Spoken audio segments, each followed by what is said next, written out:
¿No? Bueno, Daniela Avendaño. Doctora, Ah, me falla un poco el internet. ok. Edwin, ¿me puedes decir, por favor, cuáles son las células reproductivas? ¿De qué era lo que nos estamos refiriendo? A los términos que estamos viendo en la imagen, ¿cuáles son las células reproductivas en el humano?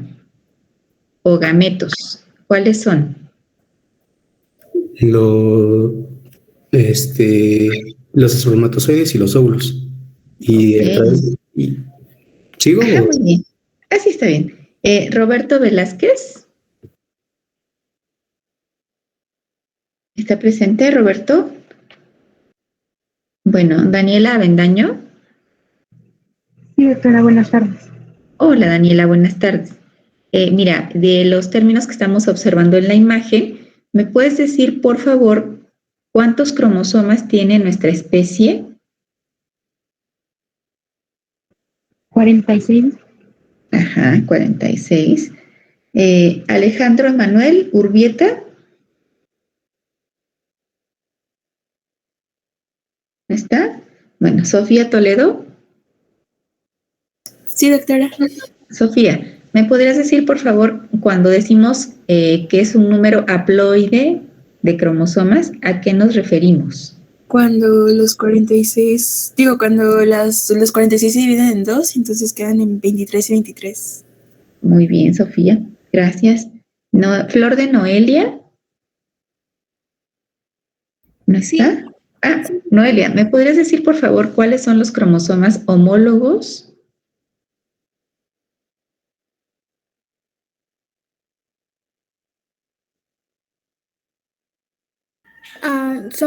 Son cuando se unen, ¿no? No, ¿cuáles son los homólogos? Cuando se unen es otro proceso. Ya. Ajá. Es cuando son, homo es diferente, entonces, ¿Cómo es diferente? A sí. ver. Bueno, A los ver. estoy dividiendo por etimología, entonces. Ajá, pero homo no es diferente, homo es igual. Hetero es diferente. Sí. Ajá. Entonces es cuando, pues son del mismo. El mismo. Los, a ver.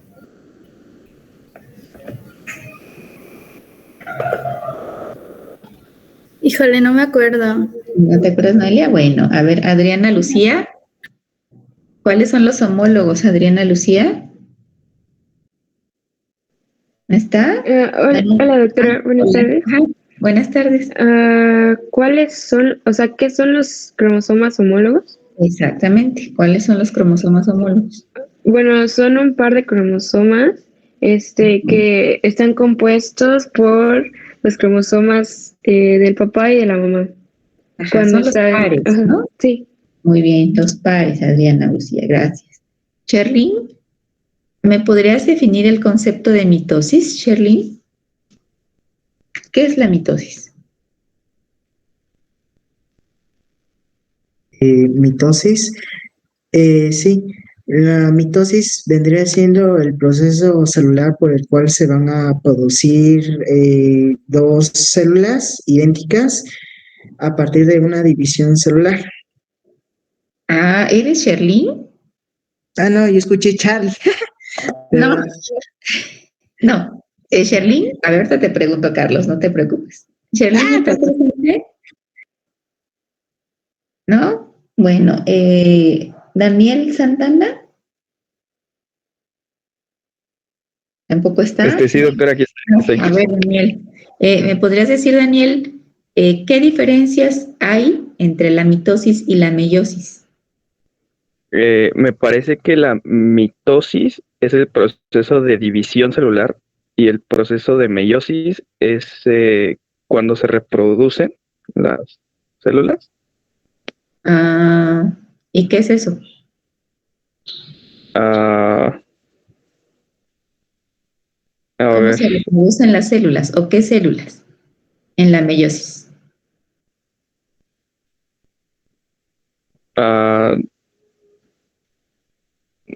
no sé la verdad, no me acuerdo.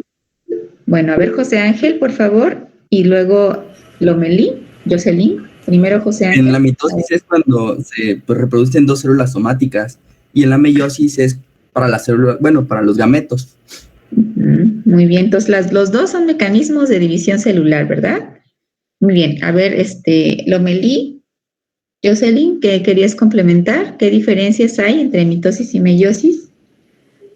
Sí, en la mitosis pues son las células somáticas y las células somáticas pues las encontramos en la mayor parte del cuerpo y en cambio la meiosis pues son células germinales y también tenemos que en el caso de la mitosis pues son células diploides, y en la meiosis son haploides, al igual que en la mitosis no hay variabilidad genética y en la meiosis sí suele haber variabilidad genética. Bueno, muy bien, Jocelyn, gracias. Ok. Bueno, seguimos entonces. Sherlyn no estaba, ¿verdad? Con Melissa, Janet. Melissa. ¿Está presente Melissa? Mande. Hola, Melissa. ¿Me podrías decir, por favor, Melissa, qué es el ciclo celular? Pues va a ser un conjunto ordenado de sucesos que van a conducir al crecimiento de la célula. Ajá. Bueno, sí, podríamos definirlo así. A ver. La división entre dos células hijas. Ajá, muy bien. Daniel Santana, ya le había preguntado, ¿no? A ver, Daphne Salgado. Daphne, ¿está presente? Sí, doctora. Hola, Daphne. ¿Me podrías decir, por favor, las fases del ciclo celular?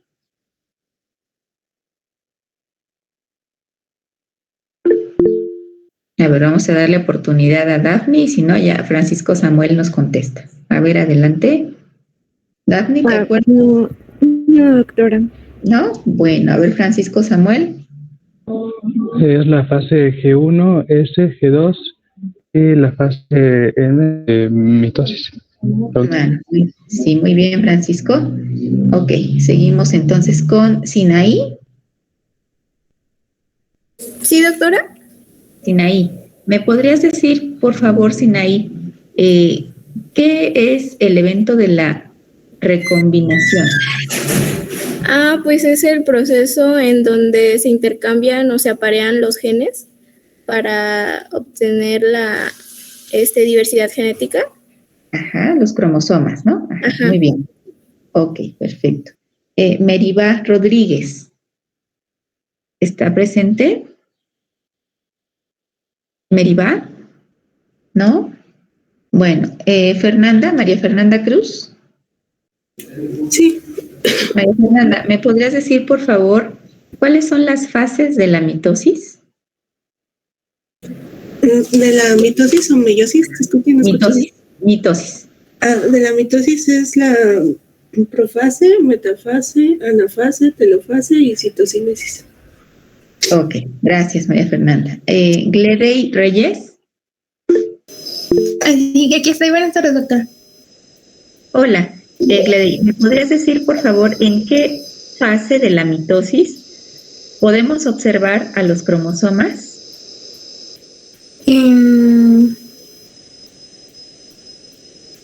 La metafase. Ajá, muy bien, la metafase. A ver, Verónica, gracias. Verónica, Cruz Vázquez. ¿Está? Bueno, Julio César Regino. Sí, presente. Julio César, ¿me podrías decir, por favor, en qué fase se lleva a cabo la recombinación?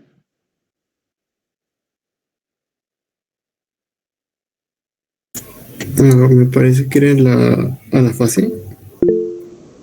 No. A ver, Daphne, levanto primero la mano.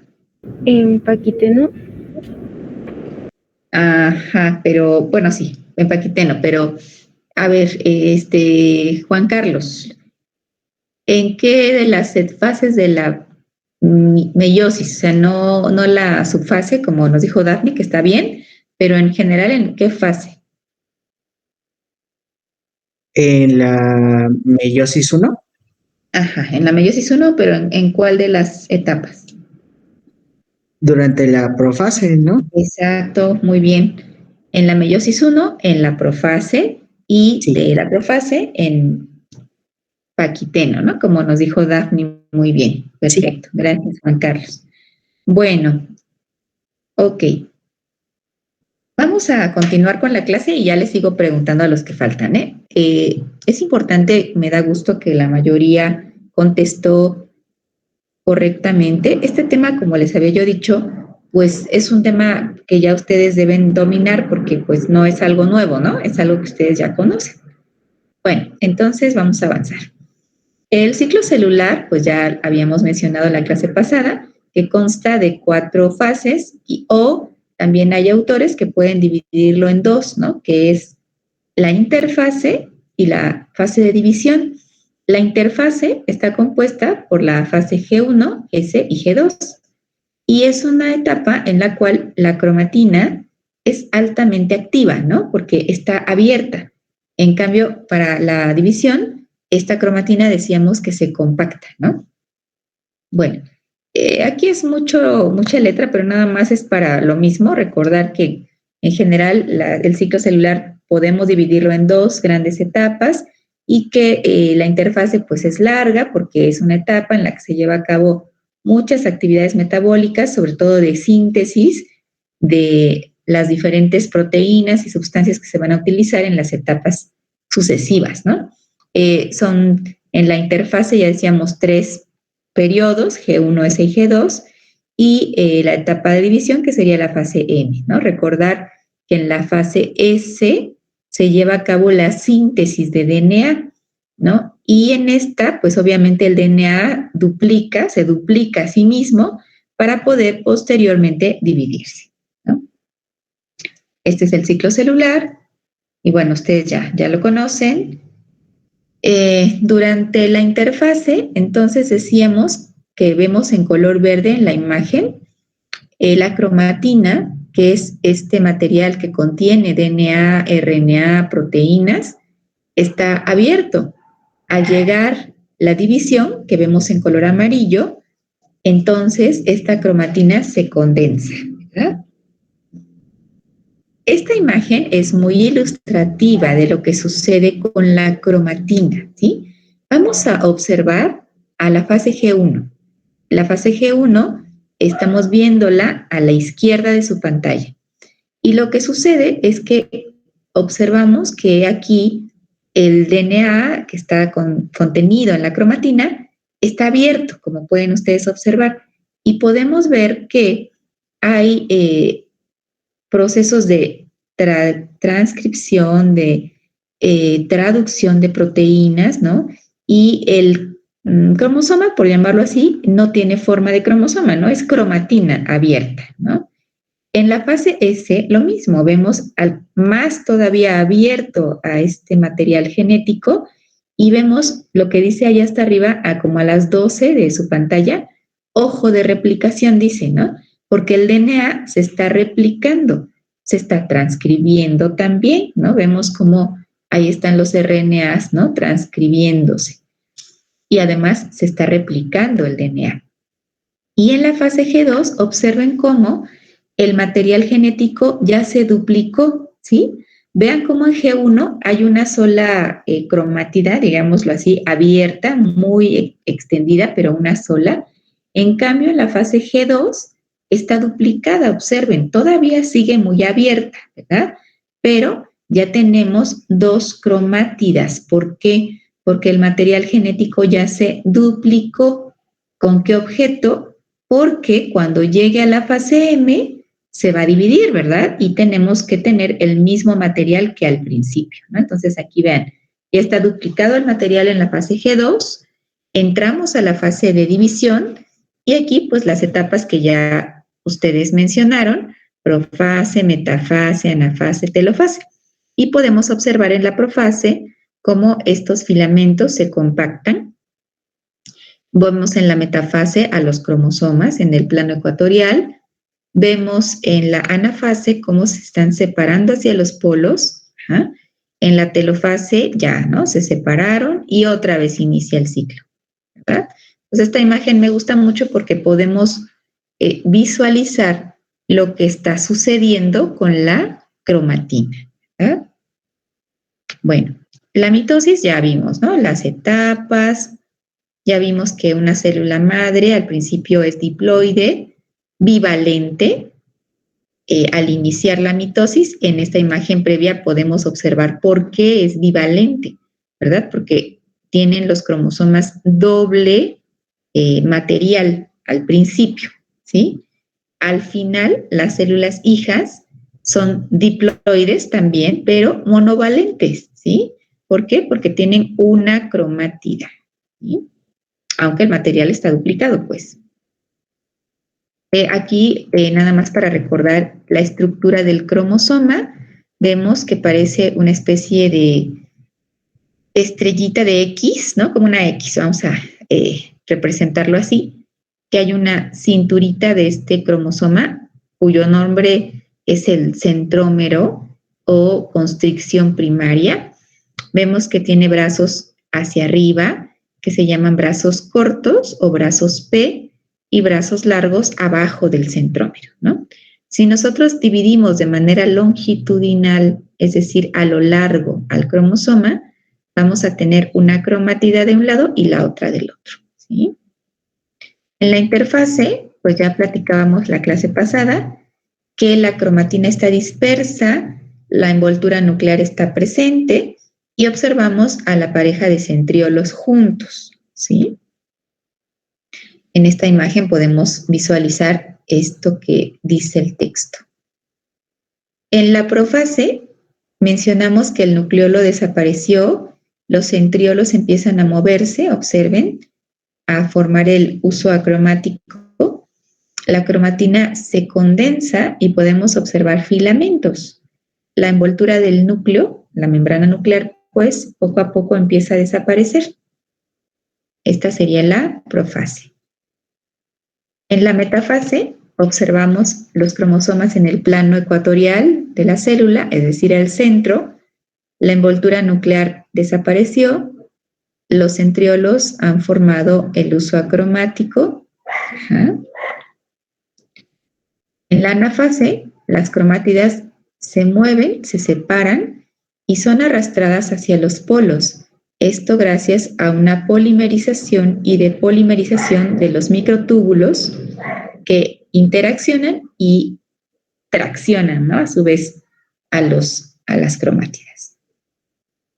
En la telofase, los cromosomas empiezan otra vez a descondensarse, ¿no? Empiezan a despiralizarse y la cromatina volvemos a observarla dispersa.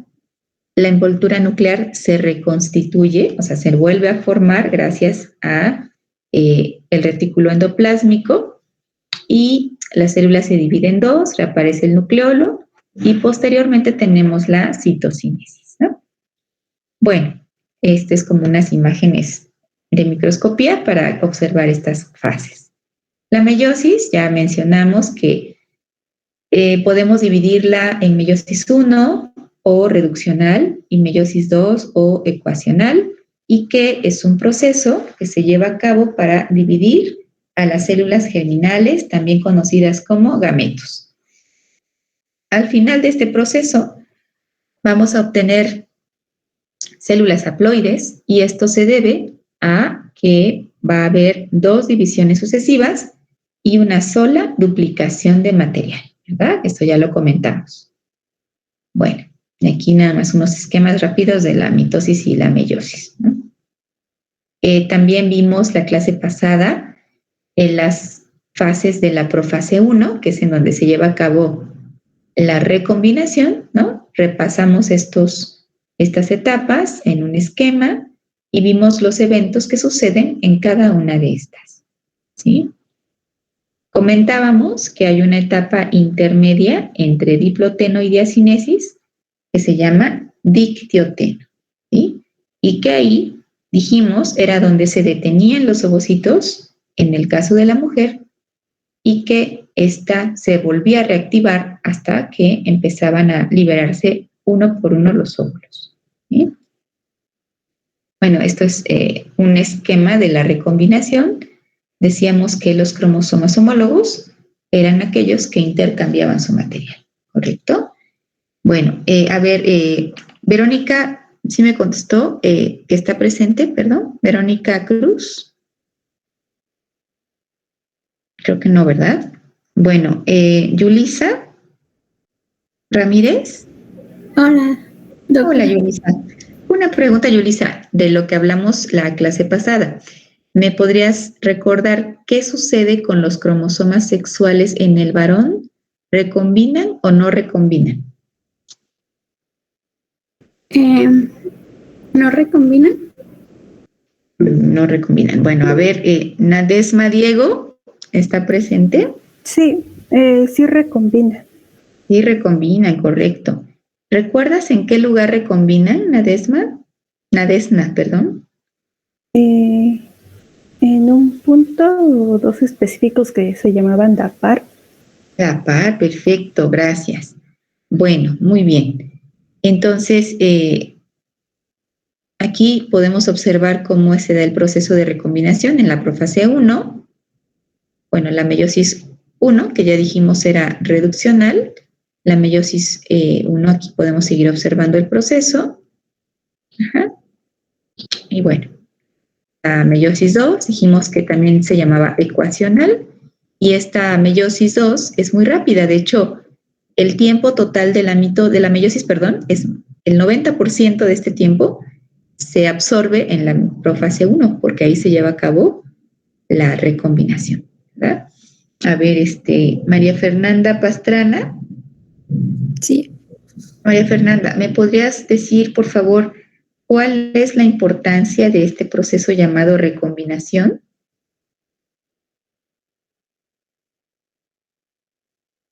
¿Para qué sirve, pues? A ver, ¿no te acuerdas? Bueno, a ver, Paola Michelle Figueroa, ¿está presente? Paola. ¿No está Paola? Bueno, veo que algunos compañeros no están entrando a clase, ¿verdad? A ver, Kenia. Sí, doctora. Kenia, ¿cuál es la importancia de la recombinación? Es para que haya diversidad, o bueno, se mezclen entre sí los cromosomas para que haya diversidad de los dos tipos de, como variables o características que pueden poseer. Bueno, muy bien. A ver, sí, correcto, gracias, Kenia. A ver, Gabriela, Carol Gabriela. Sí, doctora, buenas tardes. Hola, Gabriela. ¿Me podrías decir, por favor, cómo se llama el proceso de gametogénesis femenina? Eso ya es de la clase de hoy, ¿no? Quedamos que eso íbamos a revisar hoy. ¿A la ovogénesis? La ovogénesis, muy bien. A ver, ¿quién levantó la Gesamín? ¿Gesamín? Sí, doctora. Gesamín, ¿cuál es tu apellido? Cruz López. Cruz, ok. Bueno, ¿me podrías decir cómo se llama el proceso de gametogénesis masculina? Sí, espermatogénesis. Muy bien, perfecto. Bueno, permítame un segundo, me voy a cambiar de presentación.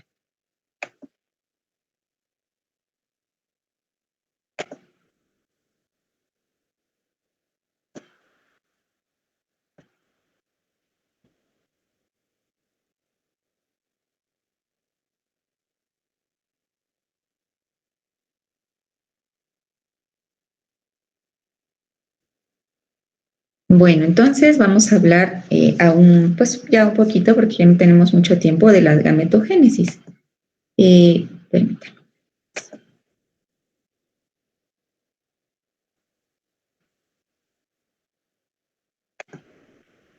Bueno, pues estos términos pues ya los vimos, ¿no? Esto era como un repaso, pero pues ya repasamos. Me importaba que checáramos si había algunos detalles que no habían quedado claros, ¿no? Bueno, hablando de las células germinales, entonces podemos decir que estas células son células muy especiales, diferentes de las células somáticas. No solo el proceso que las divide es distinto, sino desde su origen, ¿no? Son células muy especializadas que empiezan su desarrollo muy temprano, como vamos a ver, ¿no? Las primeras células que van a originar a las células germinales se dividen por mitosis, las primeras, para ser más como ellas, ¿no? Posteriormente, en una etapa, vamos a verla adelante cuál es, empieza el proceso de meiosis. Y estas células deben crecer, deben también madurar para poder alcanzar su función, ¿no? Bueno, entonces en esta imagen podemos observar el origen, ¿no? Vamos a ver en las próximas clases estos momentos, pero bueno, debemos mencionar en este momento que las células germinales surgen al mismo tiempo que las capas germinativas embrionarias, ¿sí? En la imagen estamos observando a la izquierda el cigoto, que es la primera célula que se origina por la unión del óvulo y el espermatozoide.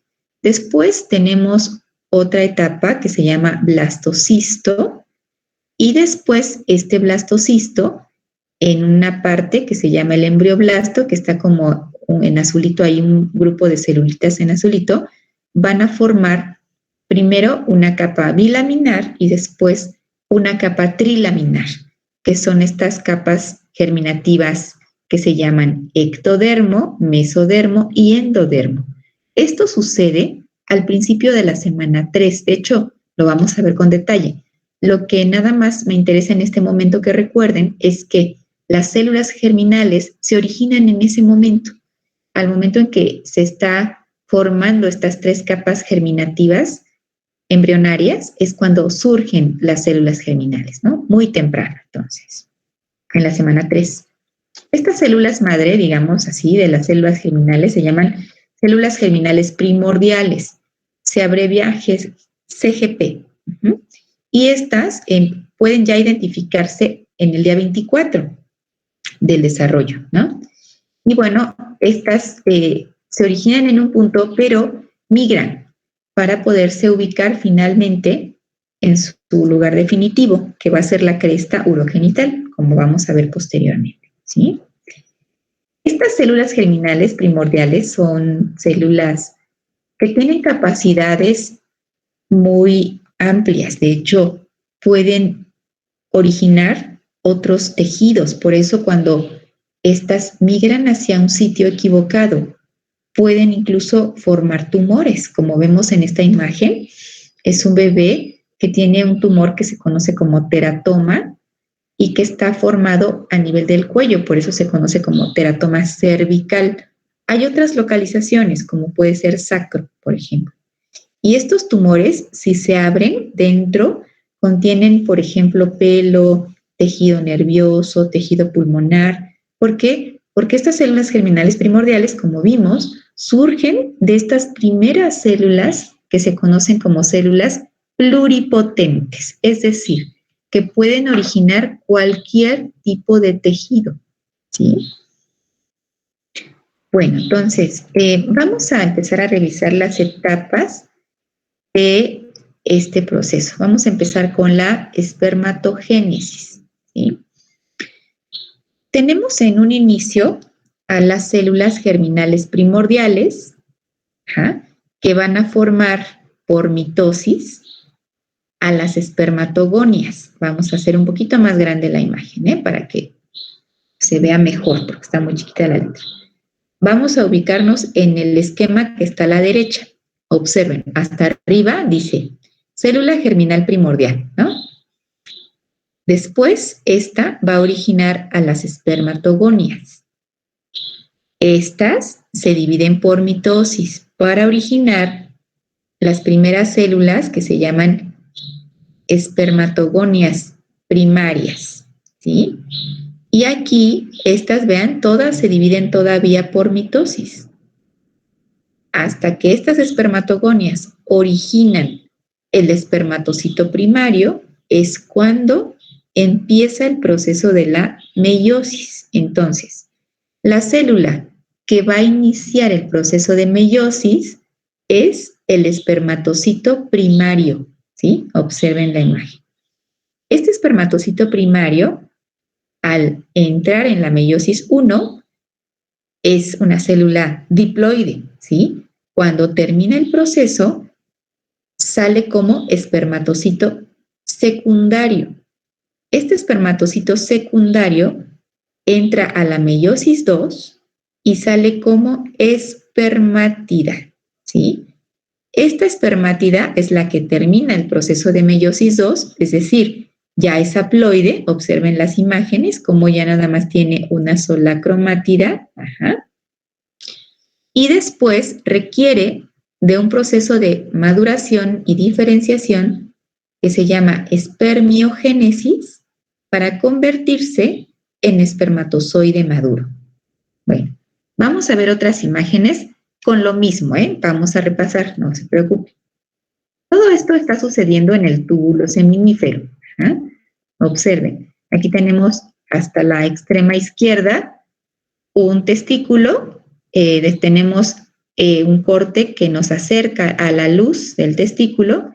En esta luz, bueno, es donde están los espermatozoides, pero en la pared, vean cómo están aquí las espermatogonias, el espermatocito primario, el espermatocito secundario, las espermátidas, y una vez que se da el proceso de maduración, entonces ya se puede liberar el espermatozoide maduro. Vamos a ver aquí otro esquema. Me voy a saltar esta, que es puro texto. Hay otra imagen que me gusta mucho porque nos muestra muy claro el proceso. Esta, bien. Entonces, algunos autores les llaman también, además, con otros nombres a las espermatogonias primarias, ¿no? O secundarias. Les llaman tipo A, tipo B, intermedias, etcétera, ¿no? Pero bueno, todas son espermatogonias. Todas estas primeras espermatogonias se dividen por mitosis, recuerden. Y fíjense qué sucede en la espermatogénesis. Vean cómo están las células, están unidas, ¿ya vieron? Están unidas por puentes citoplásmicos, ¿sí? ¿Esto para qué? Esto es para que estas células maduren de manera sincrónica, es decir, al mismo tiempo, ¿no? Prácticamente cada mes se producen miles de espermatozoides, ¿no? Entonces, por eso es que esto es así, para que estos miles de espermatozoides pues vayan madurando al mismo tiempo, ¿no? Entonces, vean, en la espermatogonia tipo B, pues ya son más, ¿no? Aquellos que podemos observar, dado que se está dividiendo por mitosis, ¿no? Hasta la etapa de espermatocito primario, ¿ya vieron? En donde estamos tomando una célula de estas espermatogonias como ejemplo, ¿no? Entonces aquí ya son los espermatocitos primarios los que van a entrar a la primera meiosis. Observen la imagen, ¿no? El espermatocito primario ya lo ubicaron todos, si no se los voy a señalar. Está aquí, ¿no? Estos son los espermatocitos primarios, los que van a empezar la primera división meiótica, ¿sí? Cuando termina la primera división, acuérdense, aquí se lleva a cabo el proceso de recombinación, entonces terminan como espermatocitos secundarios. Entran a la segunda división y terminan como espermátidas, ¿sí? Fíjense cómo de espermatocito secundario a espermátida ya hay cambios significativos, ¿ve? Vean cómo aquí empieza a formarse el flagelo, ¿ya vieron? La colita del espermatozoide. Y vean cómo el citoplasma empieza a desplazarse, ¿sí? Hacia un extremo, para poder posteriormente liberarse. Vean aquí. En el proceso de la espermiogénesis, que era el proceso de maduración, este citoplasma se libera, vean, y queda como un cuerpo residual. Y el espermatozoide pues ya es una célula totalmente distinta a las demás, prácticamente no tiene citoplasma y los organelos se reorganizan para poderle dar al espermatozoide esta forma que nosotros conocemos, ¿sí? Qué interesante es este proceso, ¿verdad? ¿Vieron? Bueno, Entonces, la espermiogénesis es ese proceso por el cual la espermátida se va a convertir en espermatozoide. Y dentro de los pasos que se llevan a cabo están la condensación del núcleo, es decir, el DNA se empaqueta todavía más. Se forma una parte importante que se conoce como el acrosoma, que es un tipo capucha que recubre la parte superior de la cabeza y que contiene enzimas para poder atravesar las capas del ovocito. Además, hay una pérdida de la mayor parte del citoplasma, y una vez que está maduro, puede pasar a la luz del túbulo, ¿no? Vean, aquí está el proceso, y vean cómo en la imagen vamos poco a poco perdiendo citoplasma. Vean cómo los organelos empiezan a reorganizarse, las mitocondrias se acomodan aquí en lo que es el cuello del espermatozoide, los centriolos arriba de ellas, el núcleo se condensa más, los elementos contráctiles del Golgi se colocan en la cola. ¿Por qué? Pues porque van a ser los que muevan al espermatozoide, igual que para que pueda desplazarse, ¿no? Vemos al acrosoma, que está como si fuera una media luna en la cabeza, como una capucha. Ahí van a estar contenidas las enzimas líticas que vienen derivadas de los lisosomas. Acuérdense que los lisosomas contienen enzimas líticas porque ayudan a digerir compuestos en la célula, ¿no? Bueno, aquí están algunos aspectos relevantes de la espermiogénesis. Las proteínas que utiliza el espermatozoide para poder reempaquetar todavía más al DNA se llaman protaminas, es un tipo de histona. También tenemos que del Golgi, bueno, los lisosomas derivan de ahí. A ver, permítanme un segundito, tengo una llamada.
Bueno, perdón, Bueno, entonces decíamos que este proceso pues es muy interesante porque es el proceso a partir del cual los espermatozoides, las espermátidas se convierten en espermatozoides, ¿no? Entonces, del Golgi, los lisosomas forman el acrosoma y el flagelo a partir de los centriolos, que son estructuras móviles, ¿verdad? Y que permiten por ello que el espermatozoide se desplace, ¿sí? Bueno, ¿quiénes regulan este proceso? Pues los andrógenos, hay hormonas también a nivel hipotalámico, como la hormona luteinizante, folículo estimulante, que ayudan a estimular el proceso hasta la pubertad, ¿no? Recordemos que los varones empiezan este proceso de la espermatogénesis hasta la pubertad, ¿sí? Bueno, nada más por último, hoy vemos aquí las partes del espermatozoide, la cabeza que contiene el núcleo, el cuello o segmento contiene las mitocondrias, La cola o flagelo, que tiene 3 partes, está formada principalmente por los centriolos. El acrosoma, que es esa como capucha, decíamos, contiene enzimas que van a poder ayudar a que atraviese las capas del ovocito, y que estas enzimas derivan de los lisosomas, ¿verdad? Y también recordar que cuando se da el proceso de la fecundación, prácticamente lo que entra al ovocito es la cabeza del espermatozoide y las mitocondrias, pues prácticamente no, ¿no? Entonces, por eso es que la carga mitocondrial es materna, ¿sí? Bueno, hasta acá nos vamos a quedar el día de hoy. Aquí está nada más una imagen de microscopía de un espermatozoide. Y vemos el acrosoma en azul, en como lila el núcleo, y pues ya vemos en gris la cola, ¿verdad? Bueno, no sé si hasta acá tengan alguna pregunta.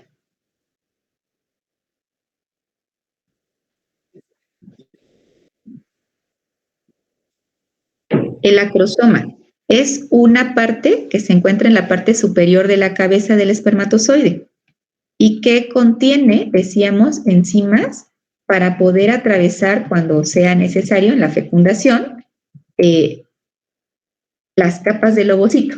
En esta imagen, donde vemos el esquema del espermatozoide, es el acrosoma. Mira, aquí está, como en una media luna, como amarillo, ¿no? Este es el acrosoma. Sí. Bueno. Doctora. María Fernanda y Edwin. ¿Cómo había dicho que se llamaban los puentes que unen las células? Citoplásmicos. Son puentes de citoplasma. Ajá. Gracias. Sí, Edwin. Bueno, no es de la clase, sino que en algún momento escuché que en ocasiones en una de acuerdo. En una ocasión escuché que una mujer pues tuvo un bebé, pero sin necesidad de que tener las otras 23 cromosomas del hombre. ¿Es posible eso? Ay, pues es muy complicado en realidad, porque como van a ver después, para poder formar a un bebé se requiere de ambos componentes, porque el componente materno contribuye de forma mayoritaria, digámoslo así, a la formación del embrión, y el componente paterno es más importante, digamos, entre comillas, para la formación del tejido extraembrionario. Entonces, ambos componentes son necesarios. No sé, la verdad, en dónde habrás visto esta información, pero no es muy creíble esto, porque, por ejemplo, cuando hay veces, ¿no?, que puede haber errores en este proceso de división celular, y puede ser que un ovocito no expulse uno de los cuerpos polares, como vamos a ver en la siguiente clase, en la ovogénesis, y tenga doble material materno, ¿no? Y puede coincidir tal vez que un espermatozoide fecunde ese ovocito y no tenga un material completo, ¿no? Lo que se forma es un tumor que se conoce como igual teratoma. O sea, hay una masa informe, pero que no es un bebé, pues es un tumor, porque contiene complemento femenino únicamente, ¿no? Igual hay veces que sucede lo contrario. Un ovocito que puede ser fecundado por 2 espermatozoides, por ejemplo, y entonces va a tener doble material paterno, y esto tampoco es viable. Se forma una masa ahora más de tejido extraembrionario, que se llama mola, y un embrión mal formado.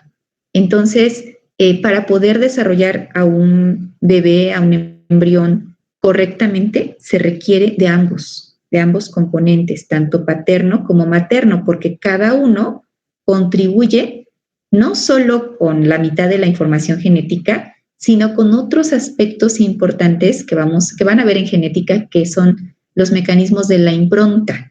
Esto es bien, bien interesante, porque muchos de los genes aunque tenemos hombres y mujeres los mismos, los expresamos de manera distinta. A eso se le conoce como eventos epigenéticos, los van a ver después. Pero es necesario que estén ambos componentes, porque la mamá contribuye para unas cosas y el papá para otras. Entonces, es poco creíble. Entonces, pues, si pudieras conseguir la información y la checamos con mucho gusto, Edu. Yo me equivoqué, tal vez explicarme. Usted mencionó que en ocasiones pasa que la madre o esa capa o ese tumor pues está formado por otros 23 cromosomas de la mujer, ¿no? Ajá. Eso era a lo que me refería, no lo que... Está bien. Bueno, muy bien, Edwin. Bueno, espero haber contestado tu pregunta. Bueno, entonces, la próxima clase vamos a continuar con esto. Vamos a ver ahora la ovogénesis, ¿sí? Ese sería el tema que sigue para el próximo lunes.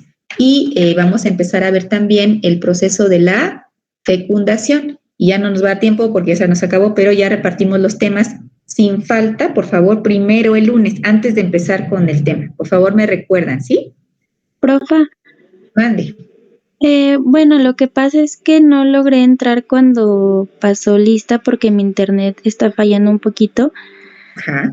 ¿Cuál es tu apellido? Navarro Jiménez. Navarro. Es que fíjate que no pasé lista, Daniela. Lo que hice fue ir preguntando. Ya. Es que pensé que pasé lista. No te preocupes. Bueno, muy bien. Entonces, nos escuchamos, por favor, que ya son las 6, el próximo lunes. Que tengan muy bonito fin de semana. Cuídense mucho y hasta pronto. Gracias. Una bonita noche. Gracias, igual.